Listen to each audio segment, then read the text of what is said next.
Let's face it, there is no fountain of youth. But stay tuned and please watch how I turn back the hands of time on this fabulous mid-century hutch.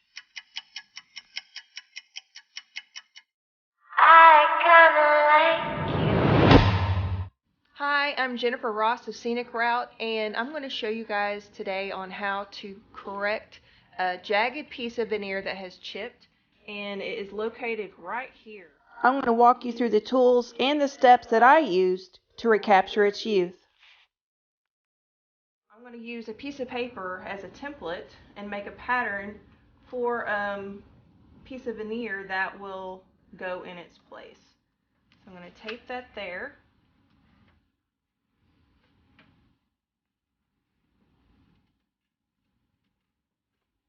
So it's secure. I'm going to spin around here, and I'm actually going to use the paint to this pencil. Kind of feel where it is.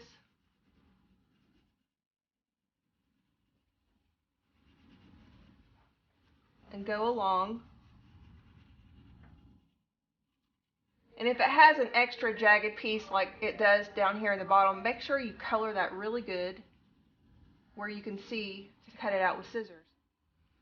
Here is the pattern that I had traced out with the paper. I went ahead and used the straight edge of the paper since the chip also has a straight edge to make it a little easier. And I'll just go along and cut this right here with a pair of scissors.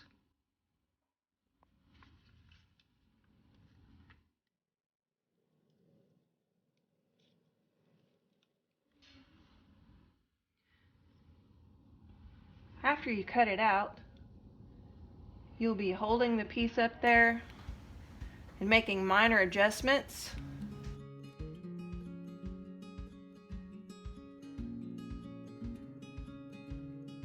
Just to get that piece of paper as close to your chipped piece as possible. And I'll just go ahead and make those adjustments with the scissors before I go ahead and cut it out in the veneer.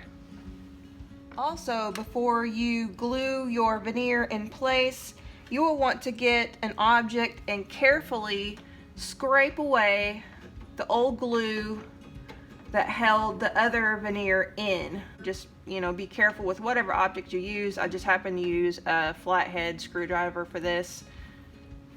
Clean it out, and you're also creating a contact for the new glue. If you're not sure of the type of wood that you're working with on your piece of furniture, or don't have a piece of that particular type of wood, just choose something that has similar color and grain.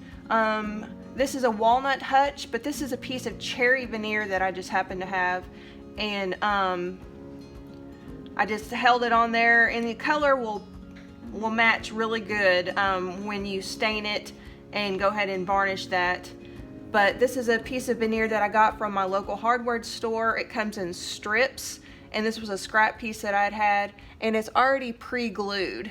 And so what I'll do is hold my iron to it very carefully to attach it. If you do not have a pre-glued strip, wood glue works perfectly, and you'll just want to tape it on there until the glue sets.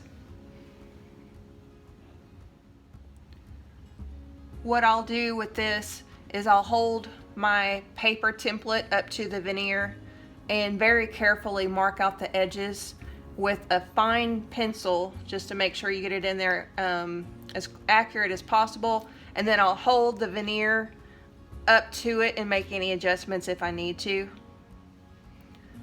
I have cut out the veneer, and I'll also use scissors for this as well. Just make sure you use a sharp pair, because honestly this was narrow enough I didn't feel comfortable using a utility knife. That's what you'll normally do, because veneer, of course, is different from paper. It can chip away easily, and it'll sit in there nicely once that it's glued. So it's flush on this side, and the curvature is correct all the way through here, and this will set flush into the space when it's glued. Okay, here comes the tricky part. Please don't burn yourself. This piece of veneer is very small, And so what I'm going to do is I'm just going to start on one edge of the veneer with a hot iron. And I'm going to show you that right now. So hold it in there, flush as you can, just get it in the right spot, and touch your iron to it.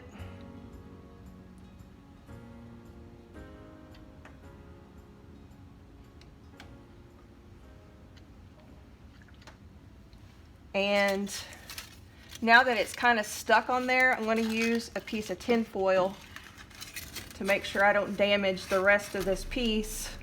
This process can damage the wood around it, so with a piece this small, you can use wood glue instead of an iron. And that is it. You'll want to not only use the correct shading of your stain, you may have to custom mix something, but in order to also make this blend in, you may have to touch up with a little bit of putty, sand this down, but also you'll want to match the sheen of the original top coat. This is a good 50-60 years old, and so it's dulled over time. You don't want to put a high gloss sealer over this piece right here. You'll want to use, Google it. They most likely would use like a tung oil or shellac to cover these surfaces, and that is a good where to start. If you don't have that, then a flat top coat by General Finishes or something would actually be good as well. But you don't want this to shine. You want this to blend initially. All right, the next step is to fill in any kind of gap that you have between your piece and your veneer. Very thin line here. And ideally, you would want to use a wood putty that is very similar color to your project. I do not have that product, and so but I do have this powder. I just read the instructions on it. It is water putty, and I just follow the instructions, mix it up, and I just use the lid for that. And I'm going to use a tiny little plastic palette knife to squeeze a little bit into these cracks right here. You'll just wipe off excess when you're done.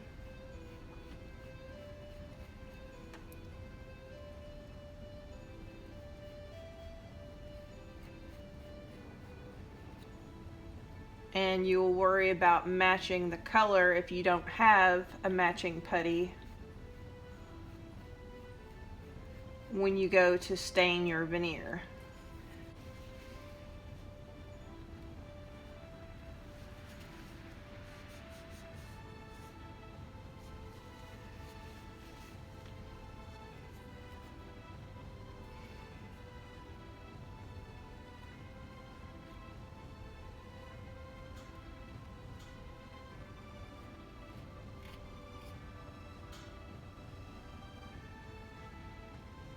And that's it.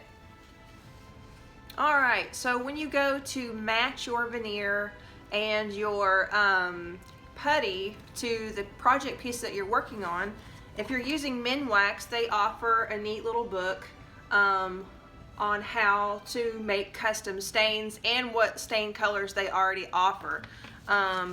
In the center of the book, there is a chart with each stain color that they offer, but off to the right here, they have combination colors that you can mix that will create a matching color to whatever project you're working on. And I say matching, they get it really close. Just depends on what type of wood you're working with. Of course, if you're working with oak on something that is much darker, has a red hue to it, then of course the color matching is going to be a lot different. Also, with the type of wood, whether it's soft or hard, also makes a difference. Another thing is if you sanded the piece a lot in one area, it'll also be darker than the stain because you've changed the integrity of the wood. And so what I've done is I've took the scrap piece of veneer that I had, since that's the same kind of wood that I'm applying to this piece right here, and I just done a little color testing with the stains that I had, and I tried English chestnut and dark walnut, and the dark walnut actually matches very close to the project piece that I have. Of course, this is a walnut piece, but you really never know, especially if you're working with some of the shelving. Those are a solid piece of wood, and so those actually might be a totally different color than the entire piece. I done my color testing while the putty was drying, and now I've just got a tiny little piece of paper towel that I'm going to use to dab that on. But before I did that, I went ahead and sanded the putty smooth as well. And so what I'm just going to do, my piece of paper towel is actually a little bigger than what I need it to be, but that's okay. I'm just going to go ahead and wipe up what I'm overlapping with. You might actually need 2 coats, but maybe not. So I just put that on there, wipe off the excess.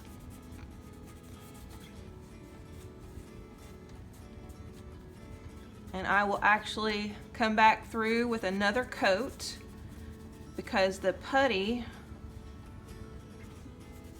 is still a little lighter, and you might actually have to go back with that with maybe a brown Sharpie, or if you have some paint. I paint with DIY paint, and color match a little bit of paint for the putty if you do not have the same color of putty as your project piece. But I'll just keep doing this until it looks blended. As you can see or don't see, our veneer repair looks pretty good, and so it's pretty camouflaged. If your piece has a predominant grain, another trick that you can do is actually go through with a pencil and just mark in that grain. Like if you have something coming down, you can make small lines with a pencil. I mentioned earlier that I use DIY paint. I'm also a retailer, and I'm going to go back through where my putty was. You can see, kind of still see it a little bit with a fine brush, and this color is called Layered Chocolate. And so I'm just going to go so lightly over where that putty was.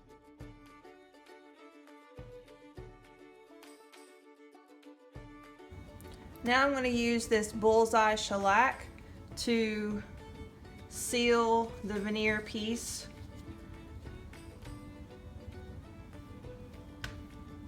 And this has a nice sheen, very much like the original. I'm pretty pleased on how this piece turned out. And although it's impossible to stop the clock, we can sure do our best to slow it down. For more tutorials and to keep up with the latest, please subscribe and follow. And until then, we'll see you on the scenic route. Take care.